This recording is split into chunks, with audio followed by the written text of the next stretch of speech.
Donc moi je suis le docteur Juliette Martin, je suis donc responsable du C2RB et chef de pôle de réhabilitation.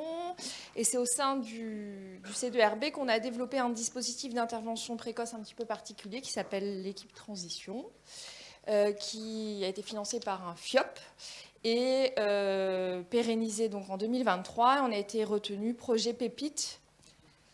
D'accord. Ah, le micro, d'accord. Donc on a été retenu projet Pépite dans le cadre de cette équipe transition. Donc je vais laisser mon équipe se présenter. Fanny Vignal, psychologue, neuropsychologue sur l'équipe transition. Diana Ferreira, infirmière case manager sur l'équipe transition. Et Pauline Golfier, infirmière case manager aussi sur l'équipe transition. On va chacun un petit peu présenter différentes parties. L'idée de l'équipe transition et l'idée globalement des dispositifs d'intervention précoce et de la réhab plus généralement, c'est fondé sur la pluridisciplinarité et sur la collaboration des équipes et des différents corps de métier. J'avais refait le point, ouais. Alors. J'ai mis... Ah voilà, c'est pour ça. Donc ça, c'est quelque chose qui est très important et c'est là-dessus que se base toute la philosophie des dispositifs d'intervention précoce et de la réhabilitation, donc qui existe à Dijon depuis assez longtemps, hein, puisqu'on a été une des premières équipes d'intervention précoce. On a travaillé dessus depuis 2013, on existe depuis 2015. Et je vais vous expliquer pourquoi, sur ces dispositifs d'intervention précoce, on a monté l'équipe transition et en quoi il y a eu aussi de l'innovation, notamment dans l'organisation de ces équipes. Donc, le centre référent de réhabilitation psychosociale, il a plusieurs filières. On a 4 grosses filières maintenant. Donc, on a une filière standard de réhabilitation psychosociale, une filière qui est dédiée aux troubles du neurodéveloppement, qui est une plateforme diagnostique. Les dispositifs d'intervention précoce au sein duquel il y a l'équipe transition, et puis plus récemment donc un autre FIOP qui a permis de mettre en place l'unité CARE qui est dédiée aux troubles borderline, qui est un peu la transposition pour les troubles borderline de dispositifs d'intervention précoce mis en place depuis quelques années. Le contexte institutionnel de la mise en place de l'équipe transition, c'était qu'on a eu de plus en plus de sollicitations de la part du pôle psychiatrie de l'enfant et de l'adolescent pour des jeunes patients.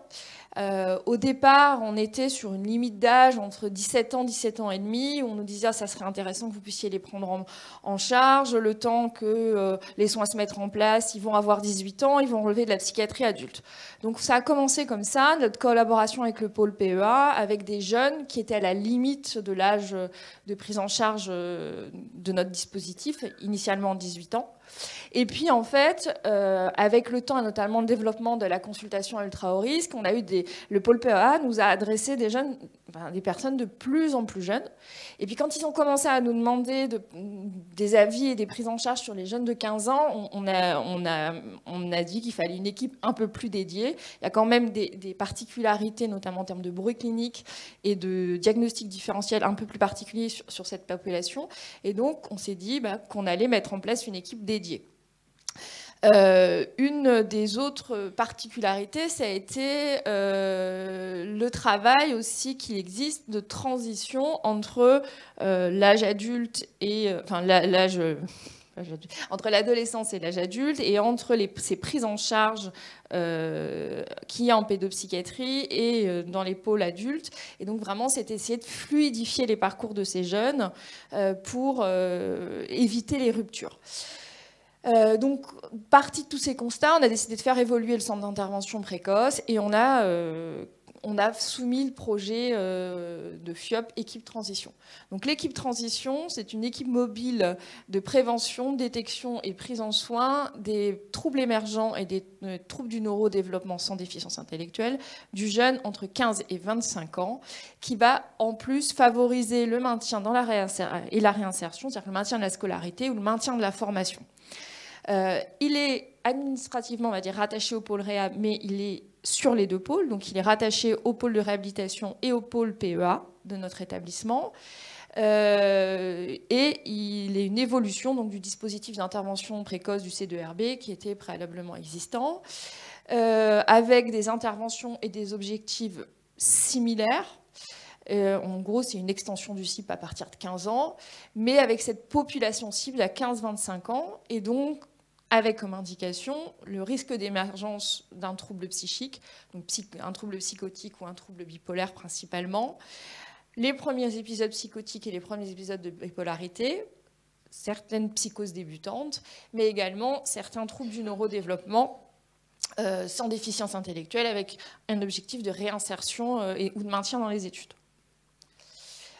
L'équipe transition, elle se compose, elle a 0,8 ETP de temps PH, donc de praticiens hospitaliers dédiés, elle a deux case managers et un temps de neuropsychologue. Notre territoire, donc le C2RB et notre dispositif d'intervention précoce, de toute façon, est intersectoriel, donc sur l'ensemble de la Côte d'Or. Alors, qu'est-ce qu'il y a ? Alors, le dispositif d'intervention précoce, si on résume un petit peu, donc on a le CIP historiquement qui prenait en charge les patients de 18 à 35 ans. On a maintenant l'équipe transition qui les prend à partir de 15 ans avec cette cible un peu plus dédiée pour les 15-25 ans. Ça regroupe des soins médicaux, un suivi médical, une évaluation qui est pluridisciplinaire et une prise en charge, donc double, voire triple, médecin, case manager, neuropsychologue. Les soins qui sont mis en place, ce sont des soins d'éducation thérapeutique, des soins de remédiation cognitive avec des soins de remédiation cognitive plus spécifiques aux jeunes, des entraînements aux habilités sociales, des psychothérapies qui sont plus des TCPC, une prise en charge particulière sur notamment le psychotrauma et des outils de gestion du stress. Donc ça, c'est le parcours de soins au sein de l'équipe transition. En gros, on nous adresse des patients, le pôle PEA, la maison des adolescents, avec qui on travaille énormément, et puis il va y avoir une évaluation médicale, une évaluation infirmière, une évaluation neuropsycho. On voit les objectifs du patient, il va y avoir des actions le plus possible dans le milieu, au sein duquel évolue le jeune. On a aussi une possibilité, on a une de nos case managers sur le CIP qui est formée aux thérapies familiales, donc il peut aussi prendre en charge plus globalement les familles. On a tout un axe de soins sur les familles, pour les familles, des jeunes, et globalement dans toutes nos filières. Avec le développement, on a un ETP qui s'appelle Premier épisode psychotique, et on a le pendant pour la famille qui s'appelle Premier épisode psychotique et nous. On a la même chose pour la bipolarité. Donc à chaque fois qu'une personne est intégrée dans un module d'éducation thérapeutique, on a la même chose qui existe pour la famille, donc la famille, la fratrie, le conjoint. On a même des amis proches qui peuvent être intégrés dans ces groupes. L'idée étant de favoriser au mieux tout ce qui va permettre un rétablissement. Alors, je ne vais pas revenir en détail sur l'intervention précoce, mais l'idée, c'est que l'intervention précoce, il y a plusieurs phases. Donc, il y a la phase qu'on appelle la phase l'état mental à risque. Et puis, une fois que l'état mental à risque est passé, et puis les premiers épisodes psychotiques. Et l'idée, c'est d'intervenir, en fait, le plus rapidement pour ces jeunes qui dysfonctionnent. Donc, nous, ce qui va nous intéresser, ça va être la rupture de fonctionnement. À partir du moment où il y a une rupture de fonctionnement, c'est vraiment ce qui nous intéresse le plus, enfin, ça va être le signe qui va nous interpeller le plus, dans le sens où parfois on va nous adresser des jeunes, y compris la pédopsie nous adresse des jeunes en disant oui, il y a des hallucinations, mais ces hallucinations, elles existent en fait depuis plusieurs années. Il n'y a pas de rupture de fonctionnement, pas forcément un changement d'état. Nous, vraiment, ce qui nous intéresse, c'est la personne pour laquelle il y a une rupture de fonctionnement, il y a une inquiétude de la famille, une inquiétude des soignants, et on va procéder à une évaluation. La majorité de nos interventions sont basées sur le modèle vulnérabilité-stress, dont on a parlé, donc l'intervention avant, on a parlé, avec une perméabilité au stress qui est plus importante chez ces jeunes, ce qui est aussi un axe de soins important. Ce qu'on sait, c'est que plus une prise en charge va être retardée, plus on risque d'augmenter le risque suicidaire, plus il y a un risque de consommation de toxiques, plus il y a un risque d'aggravation de l'état, d'hospitalisation sous contrainte et de désinsertion socio-professionnelle, de désinsertion scolaire. On sait que à peu près 50% des jeunes qui font un premier épisode psychotique avant la fin du secondaire ne terminent pas leur secondaire. C'est-à-dire que quand on fait un épisode psychotique avant de passer le bac, on a plus de risques de décrocher des études et de ne pas aller au bout du secondaire. Et ce chiffre, il est présent aussi pour les études supérieures. Si on met en place un dispositif d'intervention précoce, on a souvent une meilleure réponse au traitement, on a une meilleure réinsertion. Alors, je passe un petit peu, je ne veux pas être trop rébarbative. L'état mental à risque, c'est ce qui nous a amené à développer l'équipe transition. C'est aussi ce qui nous a amené à développer notre filière diagnostic des troubles du neurodéveloppement, ce qui nous a amené à collaborer beaucoup avec la génétique. Quand on a ouvert la consultation état mental à risque sur notre dispositif d'intervention précoce, on a eu toute une panoplie de jeunes qui nous étaient adressés parce qu'ils étaient bizarres. Donc il n'y avait pas d'hallucination, il n'y avait pas de symptômes psychotiques vraiment, il y avait une rupture de fonctionnement, parfois pas vraiment. Et avec le développement de cette consultation, on a développé nos capacités diagnostiques en troubles du neurodéveloppement, parce que pas mal de ces jeunes qui répondaient pas à tout, en tout cas les soignants n'avaient pas de diagnostic, rentraient dans le cadre d'un trouble de développement, parfois un trouble du neurodéveloppement complexe, et parfois un trouble du neurodéveloppement avec un syndrome génétique. Donc c'est ce qui fait qu'on est monté en compétence dans les prises en charge des troubles du neurodéveloppement et les diagnostics, donc TSA, TDAH et autres troubles du neurodéveloppement. Mais c'est aussi, il nous a été adressé des jeunes qui avaient présenté plutôt un premier épisode dépressif un peu atypique. Et donc, on a, pareil, développé les capacités diagnostiques sur les troubles bipolaires précoces. Donc, on utilise cet outil de dépistage qui est la CARMS. On a fait le choix chez nous de le faire passer, c'est les médecins qui le font passer. Dans d'autres centres d'intervention précoce, ça peut être des infirmiers, ça peut être des IPA. Ou des psychologues. L'idée, c'est un outil de dépistage. Elle est très longue à faire passer cette échelle. On est entre 2 et 3 heures. Donc, il y a à peu près, à chaque jeune qui rentre, on est entre 4, 8, 12 heures de bilan à chaque fois. Donc, voilà, c'est assez chronophage. Et on va avoir une prise en charge graduée. On ne prend pas en charge, on ne prend pas en soins pareil un jeune qui est là pour un état UHR et un jeune qui a fait un premier épisode psychotique ou qui fait un deuxième épisode psychotique. Donc à chaque stade, c'est le modèle du staging, à chaque stade, on va mettre en place des soins particuliers. Que ce soit des ETP, la remédiation cognitive ou différents soins. Le principe de l'intervention précoce. Donc c'est un accès facile et rapide au service. Ça va être un suivi intensif dans le milieu, le plus possible, avec attribution, entre guillemets, d'un case manager, et qui se fait généralement dès la synthèse. À partir du moment où le jeune il a été retenu, il a fait un premier épisode psychotique, on passe le dossier en synthèse pluridisciplinaire. C'est des synthèses où il y a les case managers, les neuropsychologues, et on attribue un case manager aux jeunes. Il y a un objectif majeur de réinsertion. L'idée, c'est d'éliminer tous les obstacles qui vont nuire aux soins. C'est une intervention qui est proactive et qui doit être rapide. On essaie d'avoir un délai d'action entre 7 jours et 14 jours pour la prise en charge du premier contact. Parfois, quand il y a des difficultés, ça amène le case manager qui peut être le premier contact du jeune, notamment quand il est hospitalisé.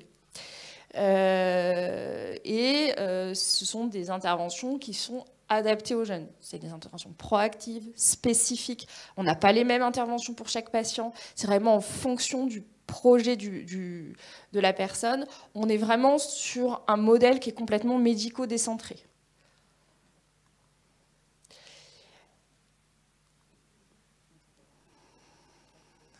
Alors, je vais laisser, pour expliquer un petit peu le modèle du case management, je vais laisser mes collègues case managers discuter un petit peu et vous présenter leur métier. Merci. Du coup, comme vous disait le docteur Martin, on travaille sur la dynamique du case management et du coup, il y a plusieurs grands principes qu'on va vous exposer en se répétant un petit peu. Mais voilà, les prises en charge, du coup, sont vraiment axées sur la personne qu'on reçoit en soins. On s'appuie sur les plaintes de la personne pour donner du sens à la prise en charge, puisque du coup, on se rend compte que quand ça vient de la personne, il y a forcément beaucoup plus de motivation à se mettre à l'action. Voilà, on est là aussi en coordinateur de soins, où on fait le lien avec les services hospitaliers, hospitaliers. Quand il y a quand le patient voilà, est hospitalisé, on fait le lien avec les équipes, on fait le lien aussi avec les différents professionnels de santé, notamment donc dans le pôle PEA, mais aussi avec les partenaires extérieurs. On est là vraiment pour accompagner le jeune dans sa prise en charge globale, pour que ça reste cohérent et intégratif tout au long de ses soins. Donc il y a l'idée aussi d'empowerment, donc le fait de pouvoir permettre aux jeunes de reprendre action sur sa vie. Donc c'est un peu comme je vous disais au début, le fait de le mettre au centre de sa prise en charge et que du coup ça vienne de lui, ça a plus de sens pour la personne. On est là pour la continuité des soins, toujours dans l'objectif d'accompagner le jeune et vers un rétablissement, et de pouvoir permettre évidemment l'accessibilité aux soins à tous les jeunes qu'on peut recevoir. On est là en tant que coordinateur donc, de parcours. On est en première ligne. Donc c'est vrai que les patients ont une facilité à nous joindre, puisqu'on est doté de portables. Donc ils sont au courant de quand est-ce qu'ils peuvent nous joindre.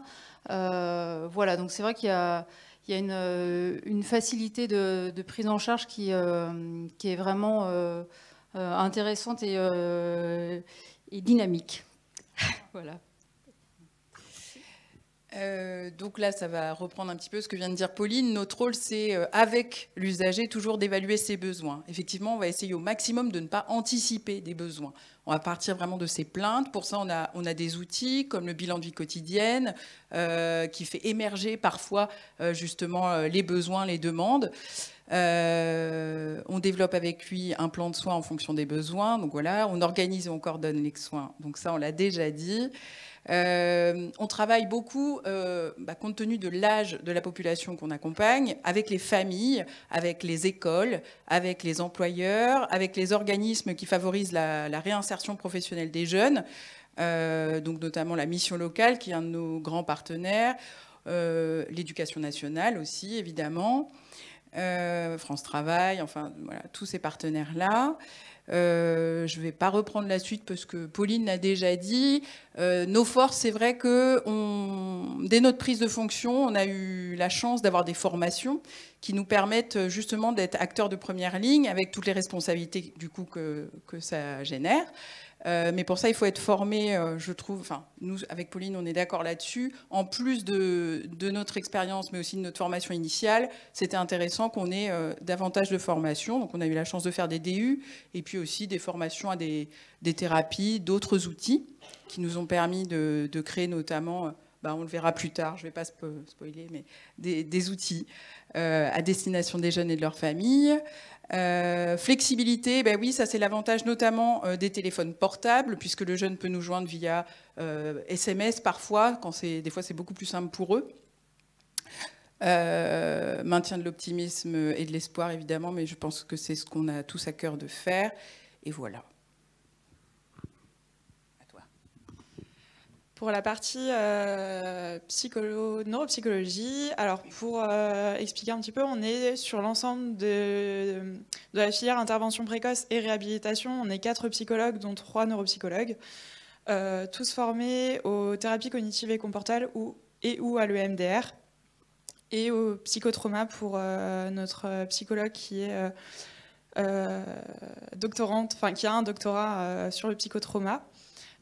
Concernant la place du neuropsychologue dans l'intervention précoce, l'idée c'est vraiment d'intervenir de façon moins systématique que les case managers, puisqu'on va vraiment proposer des évaluations en fonction de ce qui est repéré lors des entretiens qui sont menés soit par les médecins, soit par les case managers, en fonction un petit peu soit de ce qui est apporté par l'usager, soit de ce qui est observé pendant les entretiens, où là, on va venir finalement proposer des évaluations par un entretien anamnestique dans un premier temps pour vraiment faire une évaluation fonctionnelle et s'appuyer sur les plaintes fonctionnelles que les usagers vont rapporter. Et en fonction de ça, on va venir objectiver avec des bilans neuropsychologiques un peu plus spécifiques en fonction vraiment de ce qui a été apporté et observé avant. Et donc là, l'idée, c'est vraiment de proposer des bilans qui vont servir d'appui pour la prise en charge ensuite. L'idée, c'est vraiment de proposer des prises en charge très individualisées en fonction des difficultés qui sont apportées par chaque usager. Même si on propose des prises en charge groupales, on reste sur un suivi très individualisé selon les plaintes et les difficultés objectivées. Et du coup, en termes de bilan, on va proposer 3 types de bilans d'un point de vue neuropsychologique. Donc on va voir l'évaluation des fonctions cognitives chaudes et froides, donc les bilans neurocognitifs et socio-cognitifs, et si besoin, d'un point de vue d'aide au diagnostic différentiel ou s'il y a une comorbidité, on peut aussi intervenir sur les bilans d'aide au diagnostic pour les troubles du neurodéveloppement, donc autisme et TDAH.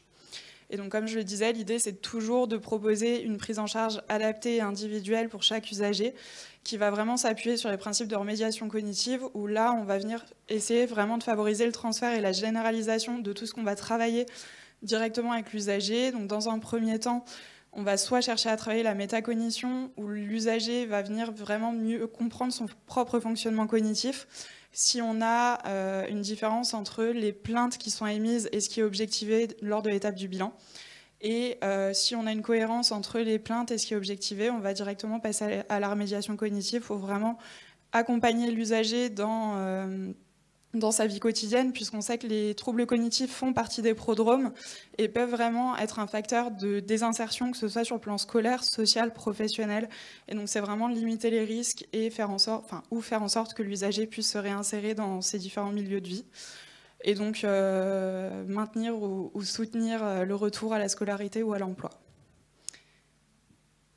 Et donc, il y a une vraie pluridisciplinarité et un vrai travail d'équipe en binôme entre le travail des case managers et le travail du neuropsychologue, puisque les infirmiers, donc comme je le disais, nous orientent finalement, nous proposent, nous évoquent les plaintes qui sont rapportées ou observées chez les usagers. Et derrière, on va soit proposer des entretiens anamnestiques en binôme, soit des prises en charge en binôme, sachant que tous les infirmiers case managers sont formés à la remédiation cognitive, donc ils peuvent proposer des prises en charge individuelles.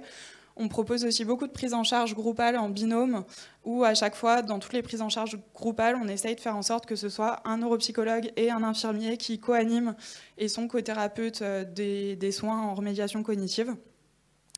Et puis, si vous voulez compléter. Voilà. Alors, dans le bilan de l'équipe transition, très rapidement, on a vu des particularités sur cette population à partir de 15 ans qui nous ont amené aussi à créer certains outils. Alors, c'est surtout elles ont créé. Souvent, ce qui se passe, c'est que en synthèse, on discute et ils nous disent mais là, il nous manque ça, il nous manquerait ça, on a cette problématique-là qui émerge. Et donc, régulièrement, vous venez me dire on aimerait bien créer ça. Ok, on y va. Et donc, il y a particulièrement 3 outils qui ont été créés. Donc, le TP Toi et moi, Equiremède et le TP Coolbox. Donc le TP Toi et moi, je le garde au milieu, comme ça on parle toutes les deux. Le TP Toi et moi est né de notre DU de psychoéducation qu'on a fait d'ailleurs ici au Vinatier. Donc il fallait créer un outil. Plus près. Et du coup, effectivement, il y avait déjà une multitude de soins dans le service, mais la santé sexuelle et la vie affective, il n'y avait pas de groupe pour l'instant. C'était quelque chose qui était abordé de manière individuelle par les patients, des plaintes et des choses qui étaient ramenées lors des entretiens médicaux et paramédicaux.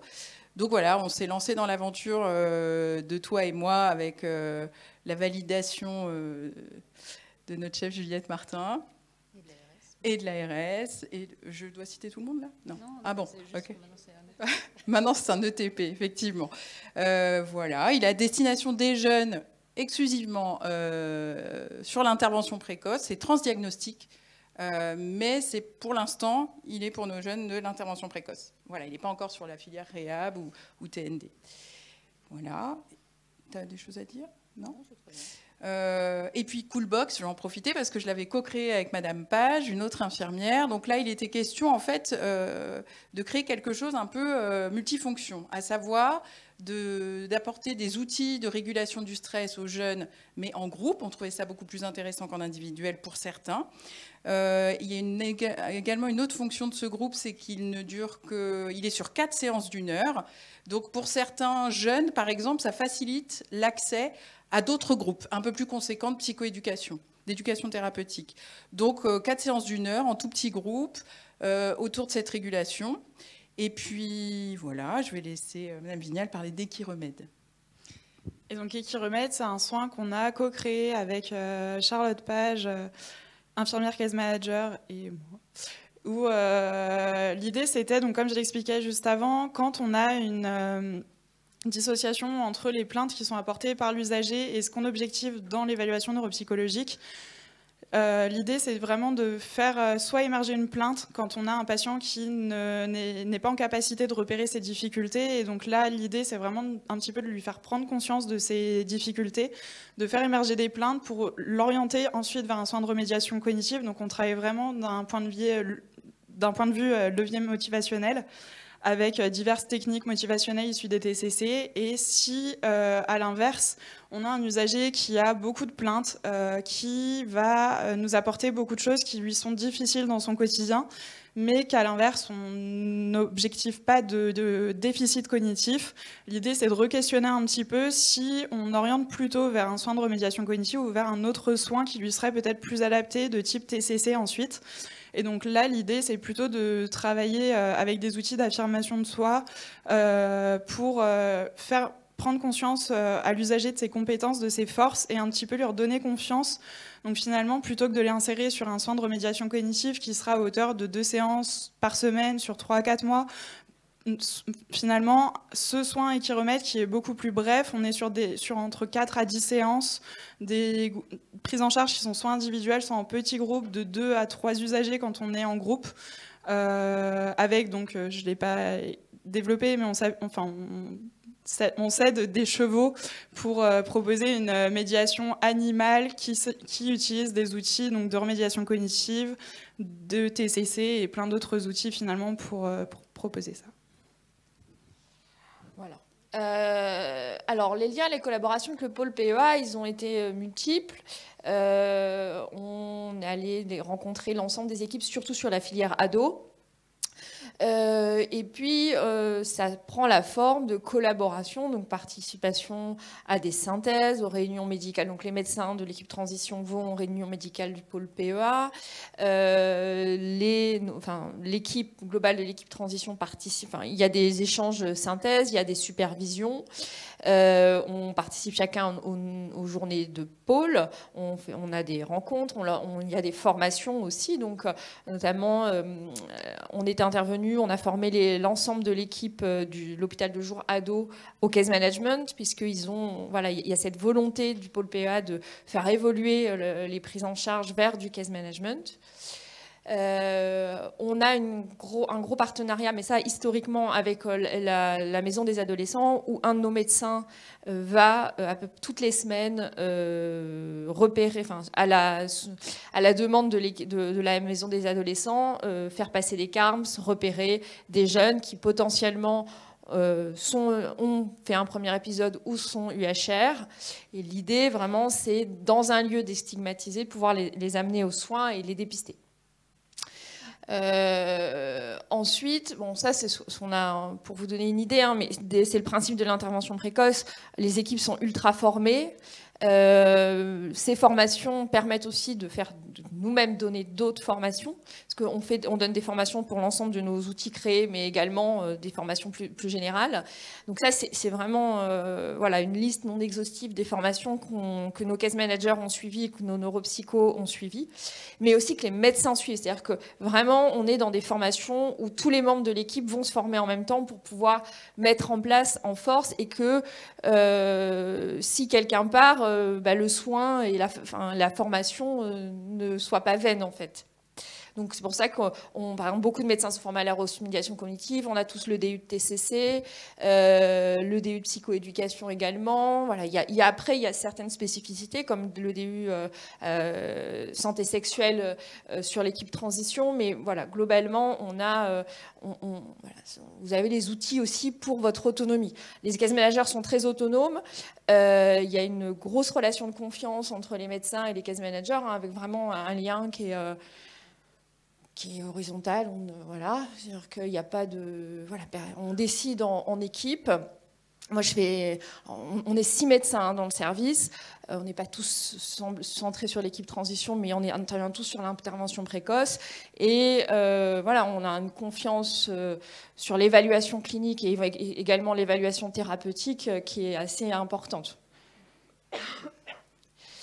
On a donc l'équipe transition a pas mal communiqué, on est allé au JPJAD présenter des outils, on a fait pas mal de communication. Là, on était en décembre, on a été au ministère dans le cadre des projets Pépites. Il y a eu des articles, on a des actions de formation pour les professionnels, donc les professionnels du pôle PEA, mais aussi sur les professionnels des autres établissements de notre région et de la Franche-Comté. L'équipe transition est inclue dans le projet de recherche nationale Psycare, donc qui est porté par les équipes du professeur Krebs à Sainte-Anne. Globalement, alors ça c'est des chiffres, des indicateurs que j'avais présentés quand il avait fallu faire le bilan des 3 ans pour pouvoir être pérennisé, mais on a des bons niveaux en termes de réinsertion, des bons niveaux l'évaluation était assez bonne en termes de maintien dans les études, de réinsertion, de stabilisation des symptômes. Et avec une file active qui n'a pas cessé d'augmenter depuis l'ouverture de l'équipe transition. Après, ça n'a pas été toujours simple, puisque notre organisation, il y a 2 pôles, on ne fonctionne pas forcément pareil. Le pôle Réhab, qui est porté par celle de RB, hein, c'est le gros service qui est un peu... entraîne les autres dans ces nouvelles pratiques. On ne fonctionnait pas forcément pareil, donc des fois il y a eu des petits couacs institutionnels avec le pôle PEA, mais qui a été ça a été très rapidement, on a pu beaucoup discuter, et puis finalement voilà, les échanges de pratiques se font de plus en plus de façon fluide. On a un fonctionnement de toute façon dans l'établissement, notre service fonctionne un peu différemment. C'est-à-dire que quand on parle de fonctionnement horizontal, c'est vrai que voilà, on a l'habitude que les infirmiers sollicitent directement les médecins, sollicitent directement les autres cadres. Quand il y a quelque chose de très hiérarchique ou dans d'autres pôles, il y a vraiment quelque chose de très hiérarchique, ça peut heurter. Donc on travaille ça aussi là-dessus. Voilà. Mais en tout cas, il y a eu pas mal de bilans et de choses positives. On a un maillage territorial qui commence à se mettre en place. Voilà. Et puis, en tout cas, l'équipe transition, ça a permis aussi de faire émerger la filière TND avec les demandes et les diagnostics. Ça a permis d'augmenter la collaboration avec d'autres centres sur le territoire national, d'augmenter la collaboration avec le service de génétique. Donc on a un bilan plutôt positif et puis on est assez content. Oui. Oui. Voilà. Voilà. Merci de votre attention.